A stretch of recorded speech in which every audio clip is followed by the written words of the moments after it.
There are absolutely loads of games similar to Deconstruction Simulator, but none of them seem to be quite as good as this. The USP for me is the ability to choose unwanted items or retain core elements of a deconstruction to resell. There is so much more that they could have done with this element of the game, but for me, this is the best part of the game.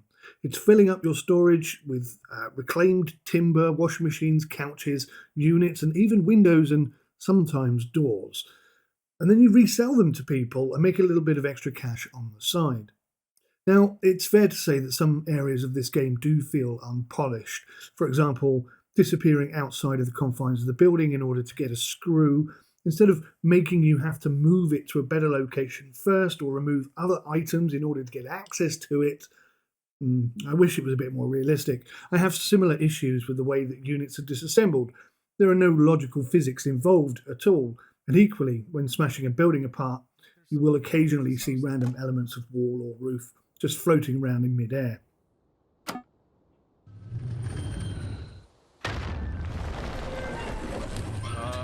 Boss, we have a problem. Loading your truck is another area of severe frustration.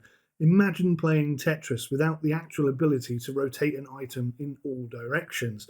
You look at it, you see the space clearly, it will fit, but the game won't allow you to rotate it in the way that makes it fit. Add on top of that the fact that in order to fit some items in the vehicle, your level of mouse precision has to be within 1/1,000,000th of a degree perfect, or it just won't go. Sounds bad, right? Yeah, it does sound bad, but actually it isn't. It's a really good game and it's really enjoyable. So the key positives for me are the unique gameplay twist, making the entire experience more enjoyable and interesting. I love recovering and reselling recovered items, be it bits of wood or washing machines and what have you. I think that's a really excellent part of the game. And for me, it would not be anywhere near as fun or enjoyable without that element. But like I say, they could do so much more with that. They could take that and run with it. That could be the actual game, and the deconstruction element could just be a sideline thing that you do occasionally. That's how good I think it is. The game runs really well. The performance is excellent. I've been playing on a low-end PC. When you're smashing a house up and there are thousands of bits of house everywhere, bricks and timber and all sorts of things, obviously you're going to get frame drop. But I have to say, it's minimal. Even on my low-end spec PC, when it starts to get really low, I just start clearing up. And clearing up is a bit of a joy. I wish clearing up was like that in real life. The more mess you have, the quicker it is to tidy it up. It makes no sense, but that's the way it is. But coming back to performance, it very, very, very quickly gets back onto a high FPS. There's no real delay. It's excellent in that regard.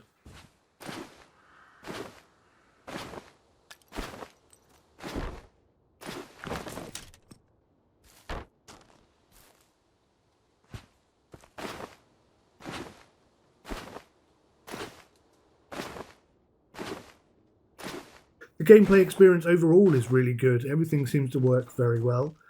Like I say, the additional business elements are very cool. I like those, especially the ability to expand your property and sort of buy shelving and different expansions that you can have. You could buy a garage, you can expand the garage, you can have multiple vehicles. It's really good. And it doesn't take very long to fill your warehouse up with goodies that you've recovered from properties. And it's really nice as well going into a property and finding something really quite special that you can't get anywhere else.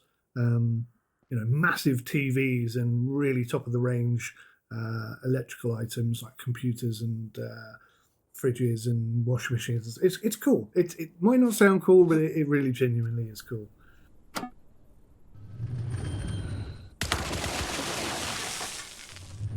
And I have to say that the deconstruction slash demolishing of buildings is pretty fun. I have used the massive ball and chain thing that smashes through houses.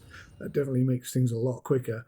But yeah, I mean, that wasn't as cool as I thought it would be. In fact, I kind of prefer smashing the buildings up with a hammer myself. It just seems to be more involved and more entertaining.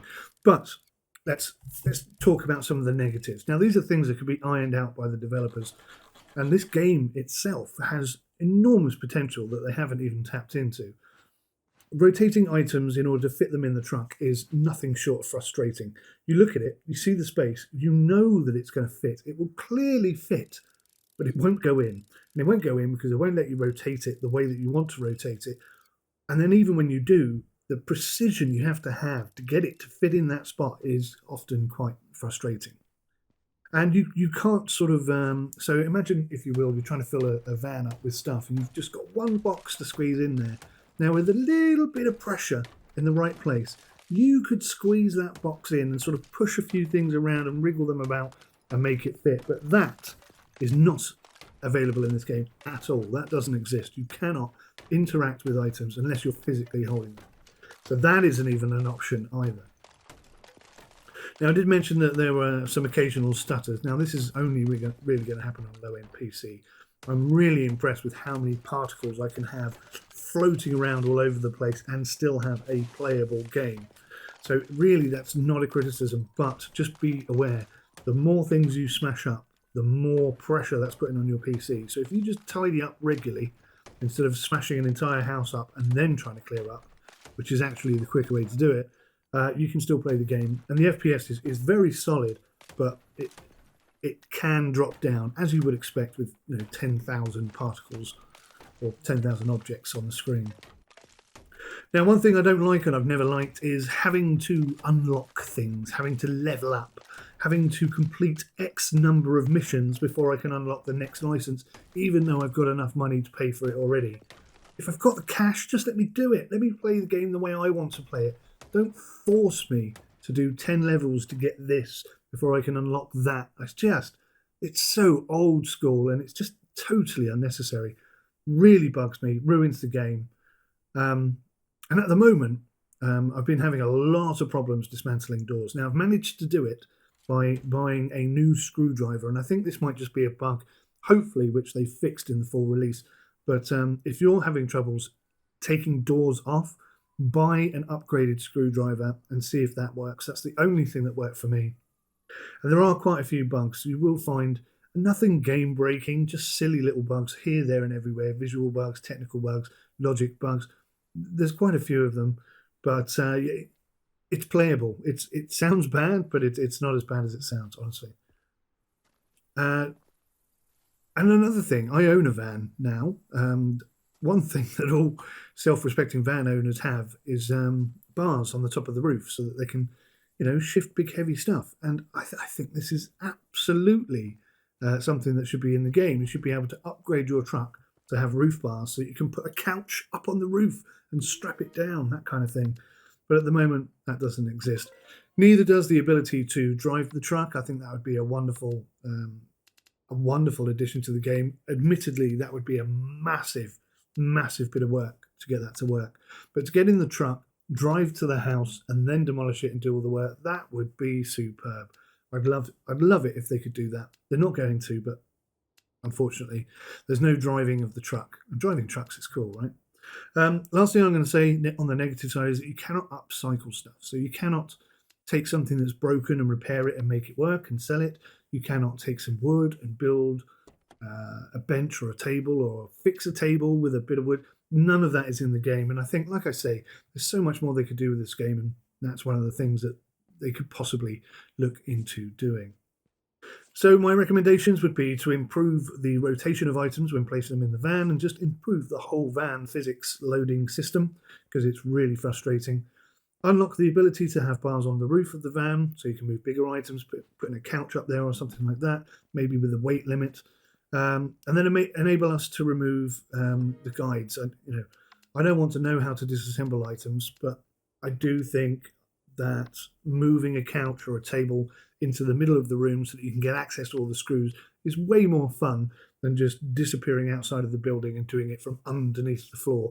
That just seems a bit daft to me. But yeah, overall, Deconstruction Simulator, a really, really excellent game. For all the games that exist that are quite like this is the best one, I think. So Games Incubator and Playway, Hypnotic Ants, well done, guys. You've developed a really great game here, but I really think you can expand this and just have the reselling, upscaling element of the game expanded 10 times over.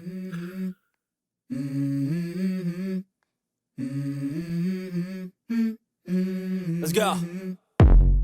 I wake up to a little bit of drool on my pillow, feel like it's gonna be a bad day. Yeah, I'm tired of shit, and the coffee ain't hit yet, damn, ain't that great. I don't wanna go to work, cause my boss is a jerk, and I'm not even that paid. I need a change in my life, cause I don't feel alive, and there's nothing that makes me